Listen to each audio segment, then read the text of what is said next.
Hello friends, मैं Aryan Shukla business advisor YouTube channel business hour पर आपका स्वागत करते हैं। हम जो बात पिछले भाग में कर रहे थे उसी बात को हम आगे बढ़ाते हुए अपनी बात को जारी रखते हैं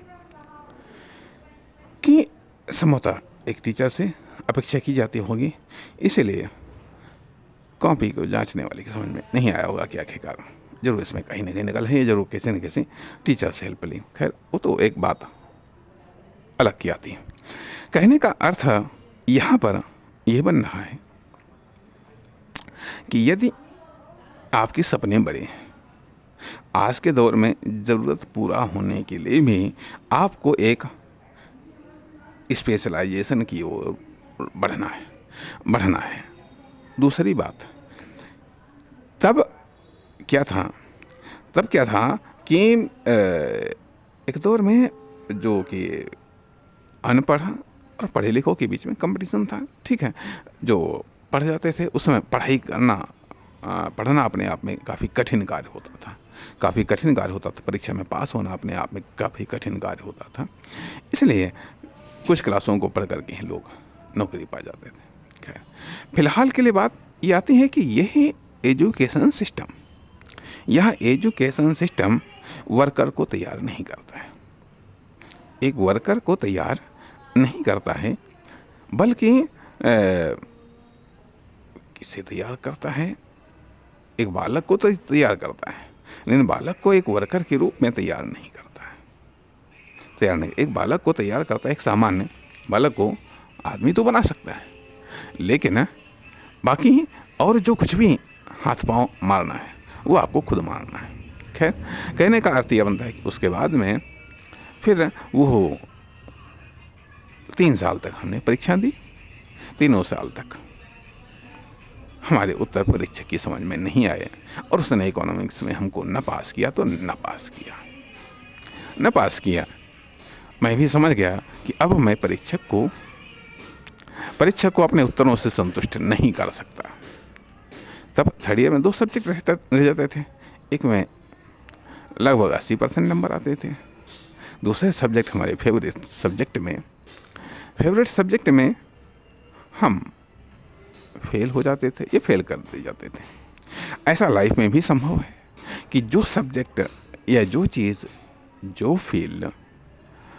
फील्ड आपको सबसे अधिक इंटरेस्ट हो, सबसे अधिक रुचिकर हो, उसमें आप फेल हो जाते हो। क्यों आखिर आप उसमें ज़्यादा जानते भी हैं, सब कुछ है, लेकिन इसके बावजूद भी आप फेल हो जाते हैं। क्यों आखिरकार? इसलिए कि आप ज़्यादा जानते हैं और उस ज़्यादा जानने की आवश्यकता नहीं है, क्योंकि आप ज़्यादा जानते तो हैं, लेकिन वर्कर के रूप में आपको ट्रेनिंग नहीं दी गई है। अर्थात हमने अपने जब हम एक प्रधानाचार्य के रूप में रहे तो हमने ये पाया, कुछ एम्प्लॉई, कुछ ऐसे टीचर्स, कुछ ऐसे व्यक्ति आए टीचिंग के लिए आए जो कि अच्छी योग्यता रखते थे, लेकिन वह योग्यता या उतनी योग्यता जो क्लास का स्तर था, जो स्टूडेंट्स का स्तर था, उसके लिए वो सूट नहीं करता था। परिणाम योग्यता होने के बावजूद भी वो उनको नहीं रख मिला। कहने का अर्थ है कि अभी यदि प्राइमरी सेक्शन में आपको पढ़ाना है और आप बीएससी वालों को अच्छा पढ़ा लेते हैं, आपके पास में योग्यता है, क्षमता है, लेकिन वहाँ पर आप प्राइमरी सेक्शन पर आप फेल हो रहे हैं। चाहिए प्राइमरी सेक्शन के लिए आपके पास में अच्छी खासी योग्यता होने के बावजूद भी आप एक परिस्थितियों के अनुसार एक बेहतर वर्कर नहीं हो सकते। कहने का अर्थ यहाँ पर पहली बात तो हेडलाइन ये कि वर्तमान एजुकेशन सिस्टम एक बालक को तैयार करता है, लेकिन एक बालक को वर्कर के रूप में तैयार नहीं करता है वर्कर के रूप में, उसे खुद तैयार होना पड़ता है, खुद तैयार होना पड़ता है, खुद उसे धक्के खाने पड़ते हैं। तो अब सवाल इस बात का उठता है कि यदि वर्तमान एजुकेशन सिस्टम के आधार पर जो भी आपने पढ़ाई की, यदि आपकी ज़रूरतें पूरी होने लगी हैं तब तो ठीक है, यदि ज़रूरतों तक ही आपकी लाइफ सीमित है तब तो ठीक। लेकिन यदि आपके सपने हैं तो कहीं ना कहीं उन सपनों को पूरा करने के लिए आपको रास्ता निकालना पड़ेगा। या फिर यदि ज़रूरतें उस सिस्टम से पूरी नहीं हो पा रही, उस लर्निंग से पूरी नहीं हो पा रही, तो उसके लिए भी कहीं ना कहीं तो रास्ता निकालना पड़ेगा। अब चाहे आपको सपने पूरे करने हों या चाहे आपको ज़रूरतें पूरी करनी हों, आपको एक वर्कर बनना पड़ेगा। आपको एक वर्कर तो बनना पड़ेगा, वर्कर बनना पड़ेगा। अब वर्कर बनने के लिए 3 ऑप्शंस हैं। वर्कर बनने के लिए 3 ऑप्शंस हैं, या तो आप सरकारी वर्कर बने, या आप प्राइवेट वर्कर बने, या आप सेल्फ वर्कर बने, सेल्फ एम्प्लॉय बने। या तो आप सेल्फ एम्प्लॉय बने, सेल्फ एम्प्लॉय में या तो आप कोई बिजनेस करें, मतलब सेल्स करें, डिस्ट्रीब्यूशन करें, मैन्युफैक्चरिंग करें, या फिर कोई आप सर्विस प्रोवाइड करें, कोई ना कोई सर्विस आप दें, कोई ना कोई सर्विस आप दें। तो अब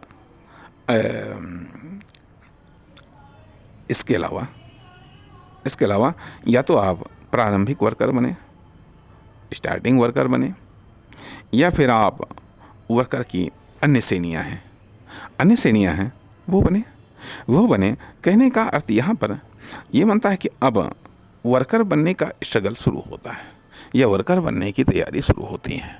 इस दौरान यदि सही तरीके से कोई डायरेक्शन देने वाला नहीं है, या सही ढंग से आपने डायरेक्शन नहीं प्राप्त किया, या ये एजुकेशन के दौरान सही डायरेक्शन नहीं मिले आपको, तो होता क्या है कि आपके लिए अपनी आवश्यकताओं को पूरा करने के लिए या आपको वर्कर बनने में बड़ी दिक्कतें आती हैं, बड़ी परेशानी आती हैं।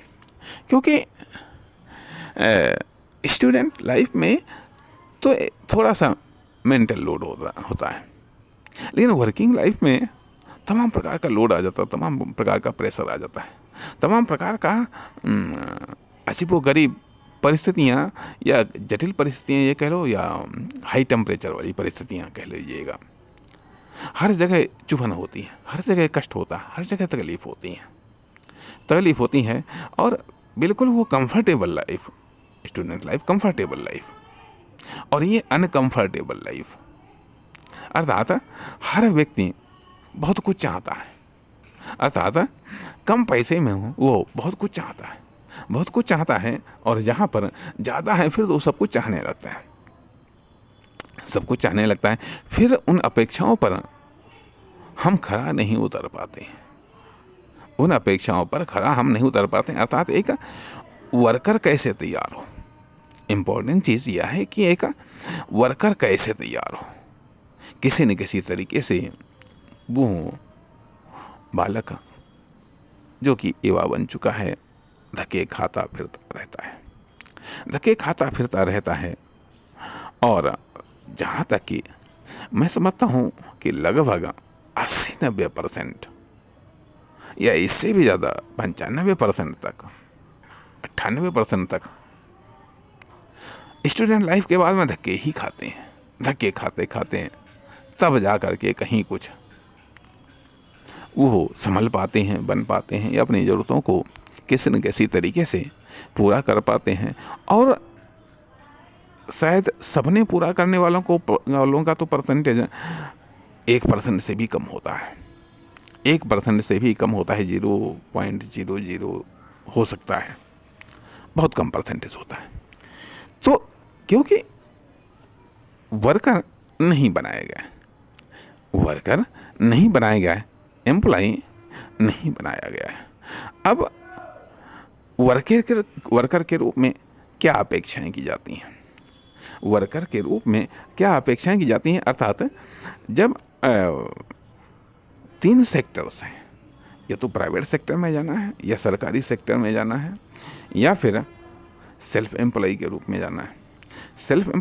जाना है। सरकारी सेक्टर सर्वाधिक आकर्षण वाला होता है, सरकारी सेक्टर सर्वाधिक आकर्षण वाला होता है और दूसरे नंबर पर प्राइवेट सेक्टर में बढ़िया जॉब आकर्षण वाली होती हैं। सेल्फ एम्प्लॉय के रूप में बिजनेस आकर्षण वाला होता है, ये हमें आकर्षित करता है। अर्थात बिजनेस की इनकम, बिजनेस का जलवा, बिजनेस का रुतबा, ये सब चीज़ें आकर्षित करती हैं।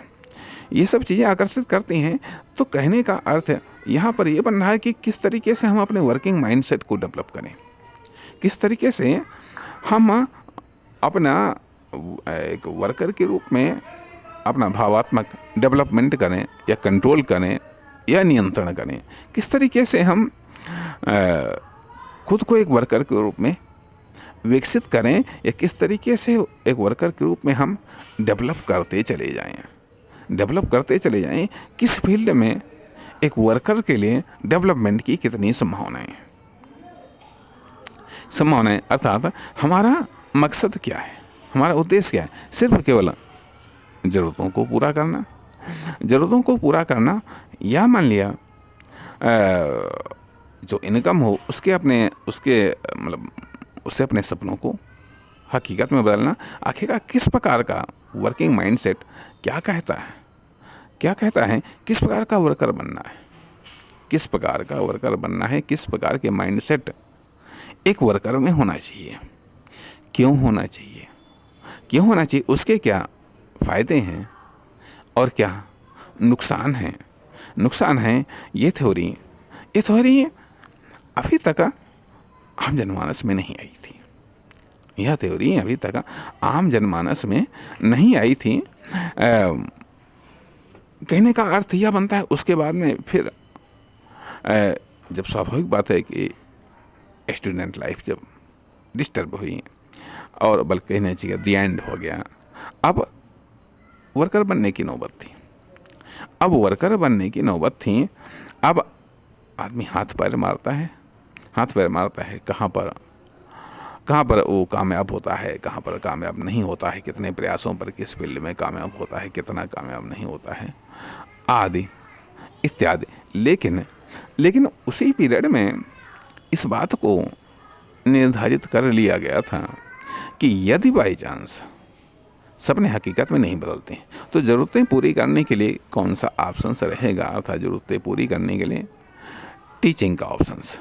इसलिए टीचिंग का ऑप्शंस कि यदि माइंड के आधार पर, विचारों के आधार पर यदि आपको आगे बढ़ाना है तो निश्चित तौर पर टीचिंग एक बेहतर ऑप्शंस है।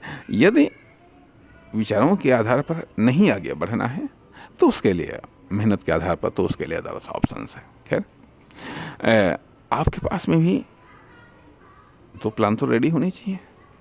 वो रास्ते जिससे आपके सपने पूरे होंगे, वो रास्ते जिससे आपकी ज़रूरतें पूरी होंगी। यदि सपने नहीं पूरे होते हैं तो ज़रूरतों को पूरी करने के लिए वो रास्ता आपके पास में होना चाहिए, जिससे आपको ये लगना चाहिए कि हाँ, इससे ज़रूरतें हमारी पूरी हो सकती हैं। इसलिए दोनों फील्ड पर आपकी तैयारी होनी चाहिए, दोनों फील्ड पर आपकी मेहनत होनी चाहिए।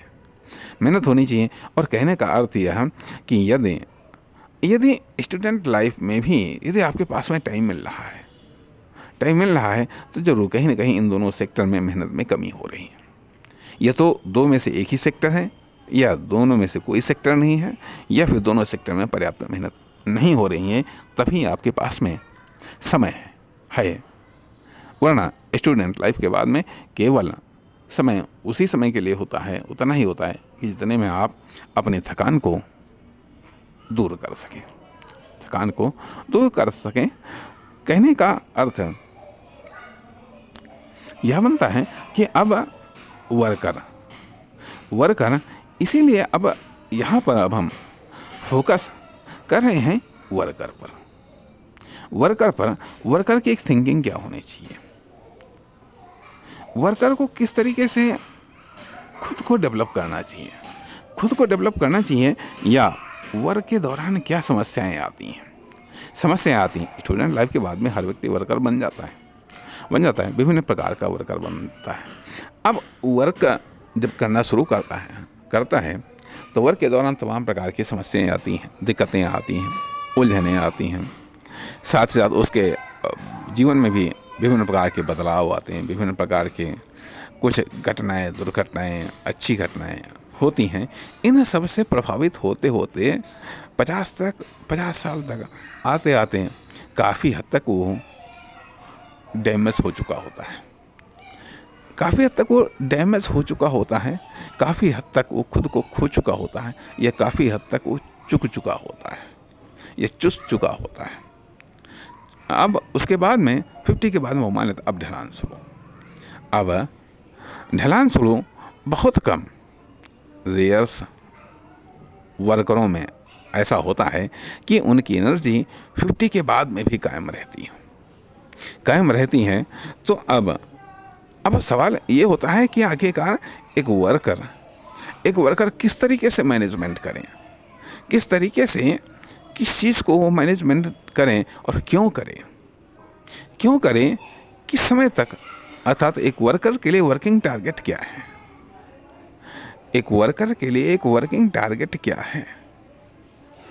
जहाँ तक कि हमारी समझ में आता है कि कोई ऐसा होता ही नहीं है जिसके पास में इस प्रकार का कोई टारगेट हो। काम सब करते हैं, काम के टारगेट को लेकर के हैं, लेकिन एक वर्कर के रूप में नहीं।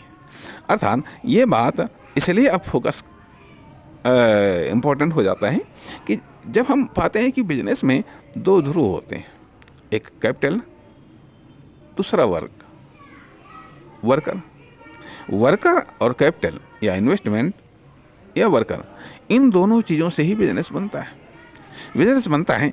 इसलिए जितना इम्पोर्टेंट पैसे के बारे में जानना है, जितना इम्पोर्टेंट कैपिटल के बारे में जानना है, जितना इम्पोर्टेंट इन्वेस्टमेंट के बारे में जानना है, उसके कार्य के बारे में जानना है, उसके नए नए मॉडल्स के बारे में जानना है, उतना ही ज़्यादा ज़रूरी है कि वर्क के बारे में जानना है, वर्कर के बारे में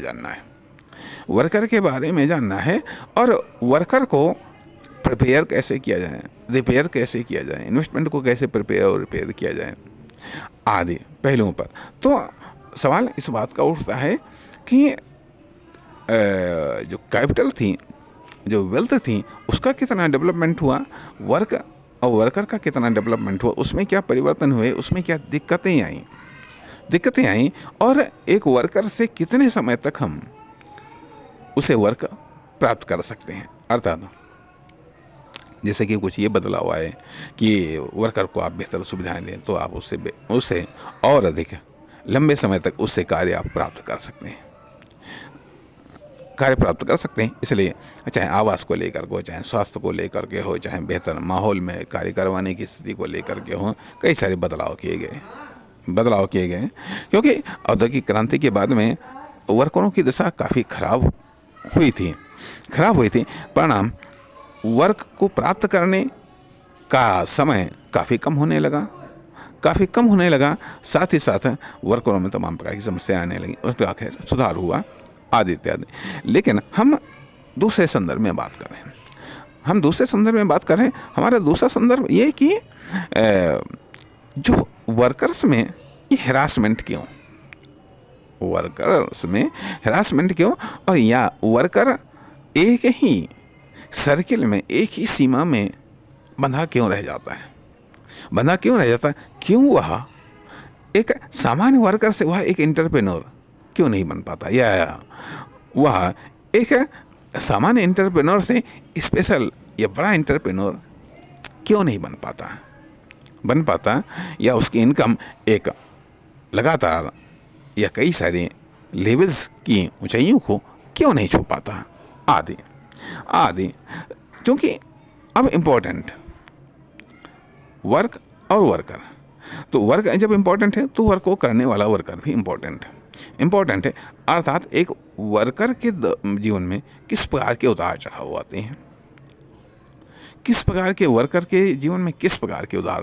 हैं, उतार चढ़ाव आते हैं। जैसा कि हमने ये महसूस किया कि नंबर 1 पर तो वर्कर के जीवन में जो प्राइवेट सेक्टर का वर्कर है, सरकारी सेक्टर का जो वर्कर है, ठीक है, उसमें समय पर प्रमोशन भी मिलता है, ठीक है, समय पर महंगाई भत्ता या अन्य प्रकार की आर्थिक सुविधाएं भी मिलती हैं।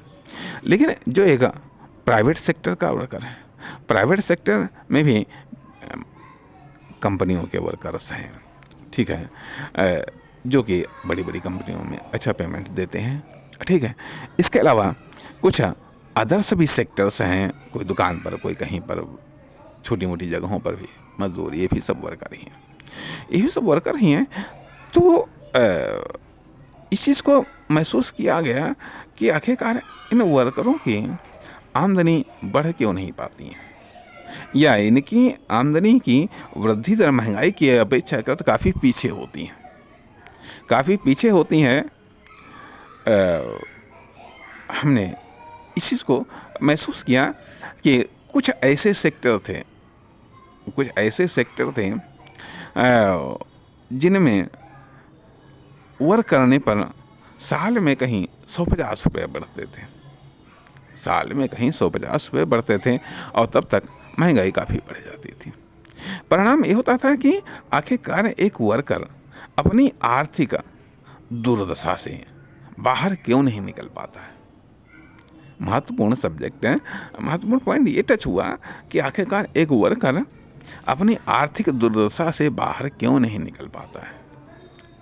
दशा नहीं हम कह रहे हैं, दुर्दशा कहते हैं, हम दुर्दशा कहते हैं, दशा नहीं।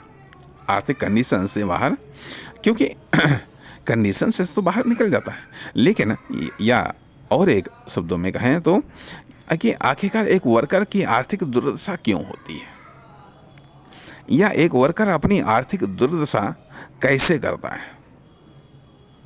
एक वर्कर अपनी आर्थिक दुर्दशा कैसे करता है, इसलिए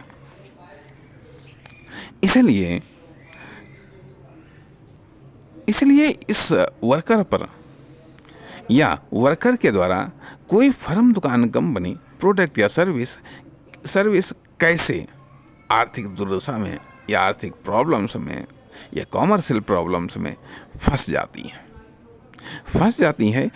इस कारण से वर्कर पर फोकस करने के लिए हम बाध्य हो गए हैं, मजबूर हो गए हैं, और वर्कर पर स्टडी करने के लिए भी विवश हो गए हैं।